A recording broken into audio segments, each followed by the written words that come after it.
Yeah, so here we are at Eagle Pass, and we're going to be meeting with the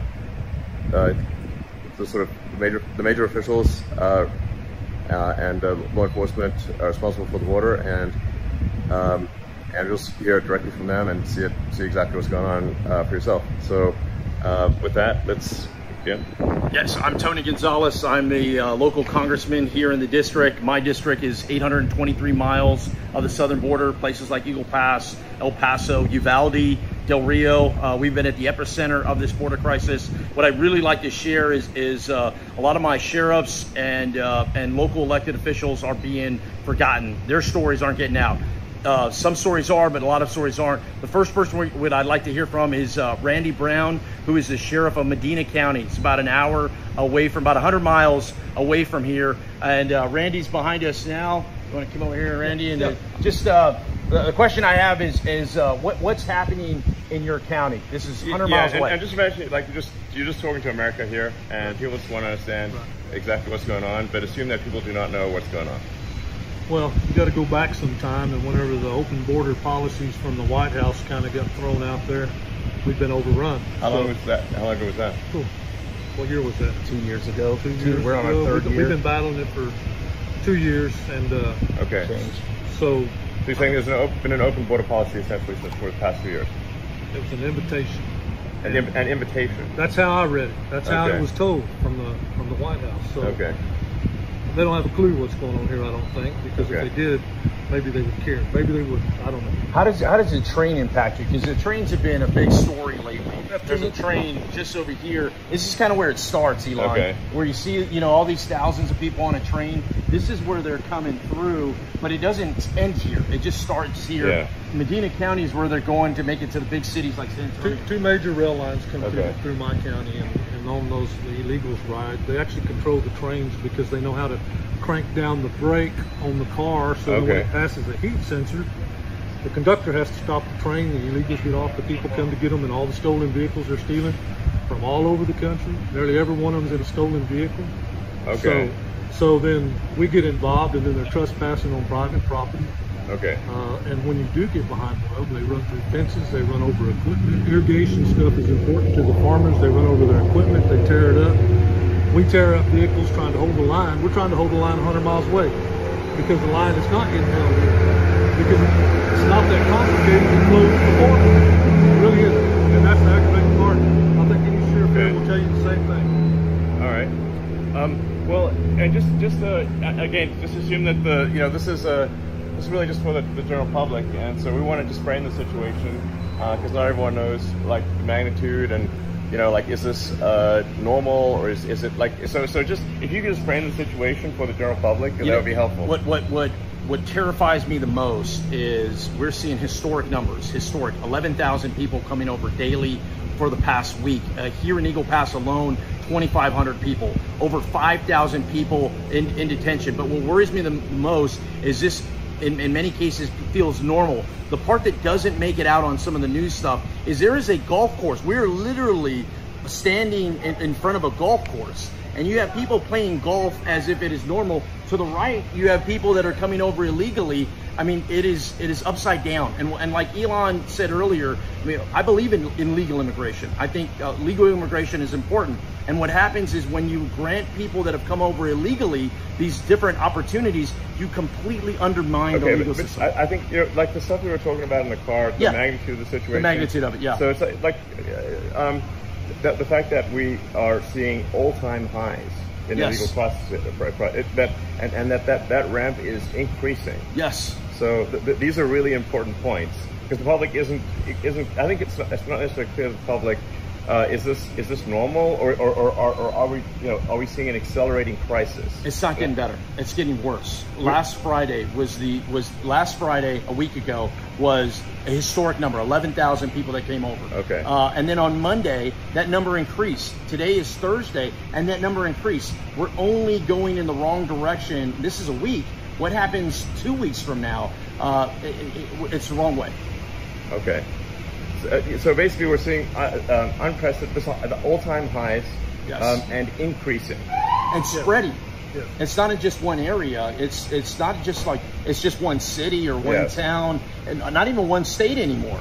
You know, it's not, we're talking about New York today, but Chicago, you're hearing it there, LA, Denver, there's all these other places where it's just spreading, just continues to get bubbling up. And just to quantify it, I think you said 2,000 a day or something, just in this location. Just here, yeah, just here. So that's like over 700,000 a year. Just in this one location, yeah. Okay, just 700,000 sort of illegal immigrants a year. Just in this one location. Just in this one location. Okay. El Paso, right now in El Paso. That's higher than the population of Wyoming. FYI. Exactly. Yeah. Yes. Yeah. Yeah. Okay, and that's just one location. What is the total number from all locations roughly? In the millions. I mean, it's literally millions, and those are just the folks that we know have engaged. What about all the others? That's just who was actually processed. Yes, the gotaways are the ones that you know. Yeah, so meaning that like the actual number is much higher. Much higher. Okay, that's very important for people to know. Yeah. That the actual number is much higher.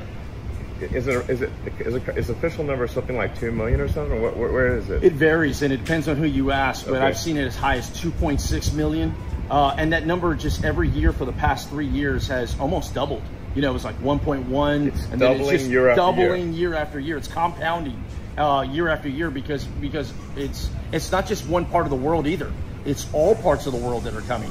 In El Paso. Yeah, I think that's actually an important point to make because you know, sometimes people think, well, people just come from Mexico, but this is not the case. Not the case at all. The reality is that this is an open border for all of Earth. All of Earth. And just, you know, so there's roughly 350 million people in the U.S., but there's 8 billion people on Earth. Yes. This is an open border to 8 billion people. Yes. Exactly. And so, in fact, I believe it's a small minority, or it's a minority. It's a small percentage that are actually coming from Mexico. Yeah. That are Mexican. That's true. Yes. Okay. Sheriff Zertuche, how many, I mean, this is how close are you to the border? 60 miles? 68 miles from the border. 68 miles from the border. That's right. What type of nationalities are coming through your county?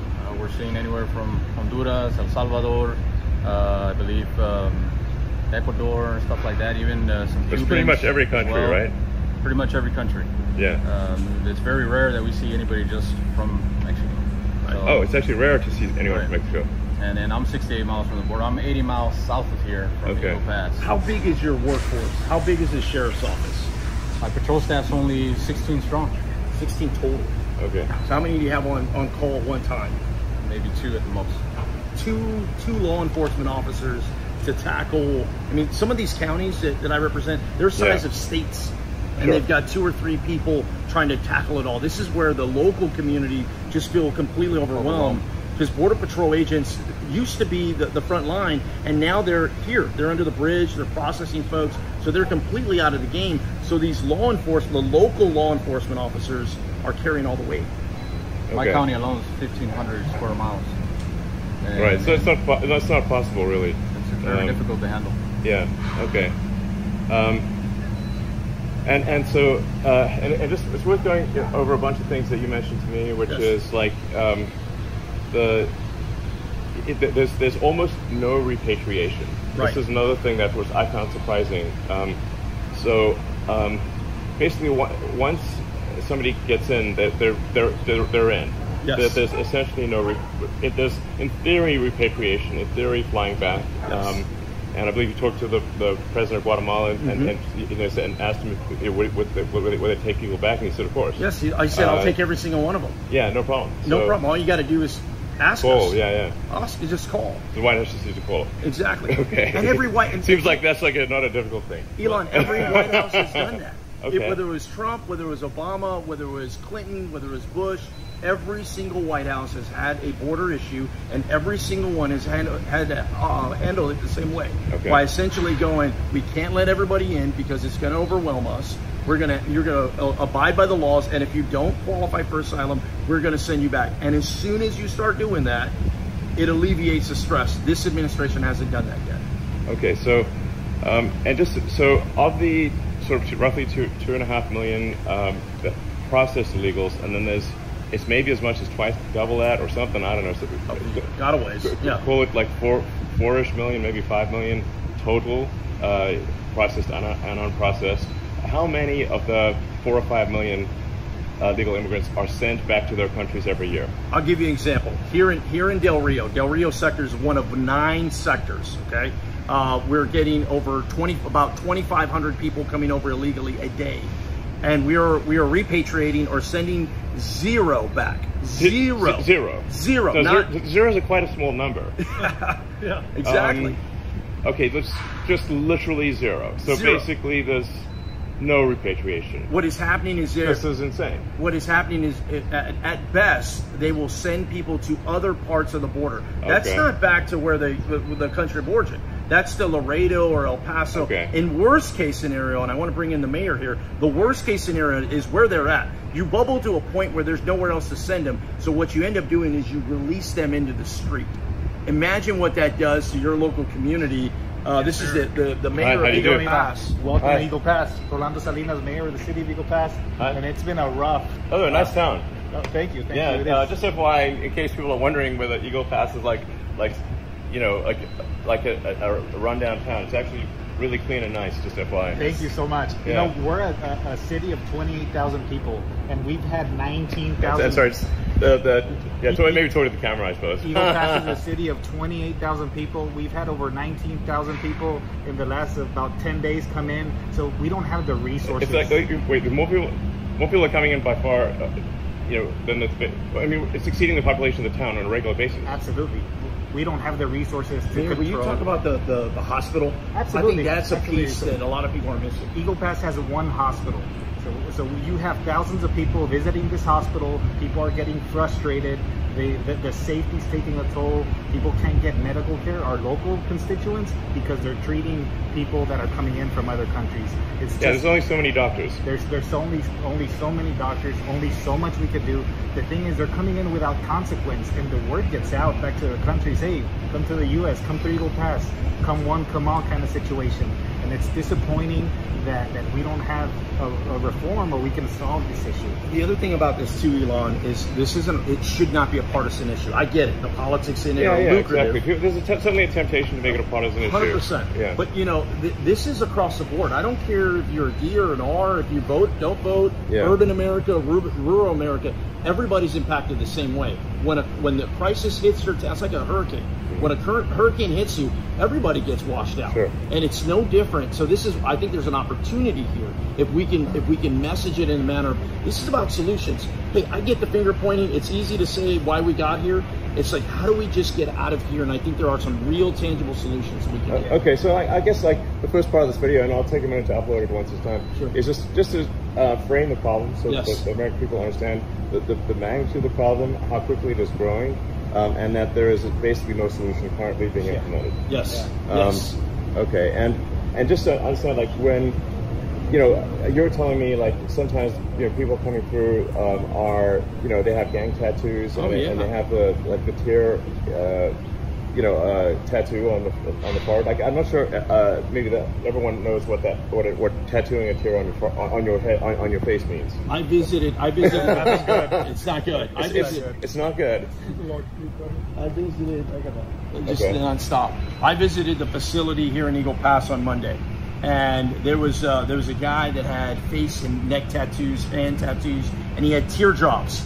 And a teardrop is when you kill somebody. When you kill someone, and then you wear it as a badge of pride. You're actually happy that you've killed someone, right? And you want people to know it, right? And when someone like that comes through and they say they're an asylum seeker, what do we do? So I'm in there, and I asked the Border Patrol chief. We're talking about basically a serial murderer. Because he has multiple serial murderer and proud of it. Yes. This is not somebody you want babysitting. No, subtle. No, not at all. Okay. And so when I asked the Border Patrol chief, I go, hey, what's up with this guy? Yeah. And he asked him in Spanish, he goes, hey, have you ever been arrested before? He goes, oh, of course not. And he's like, no, I've never been arrested.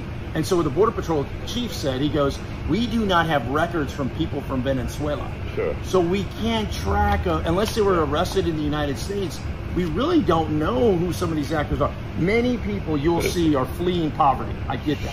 Sure. But there are others that are fleeing, incarceration. Yes. we are basically, it seems like a place where you can go to get away from the law. Yes. So Okay, well, I think with that, oh, and I see this sort of a, you know, just a kind of a group over there that's coming in. So it's, you know,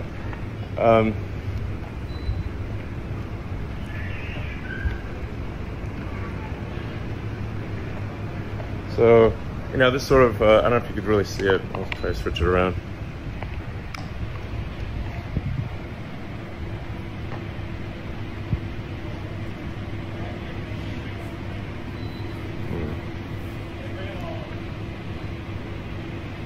Well, I can't really switch around. So anyway, that's like, I don't know if you can sort of see that group, but that's a group there.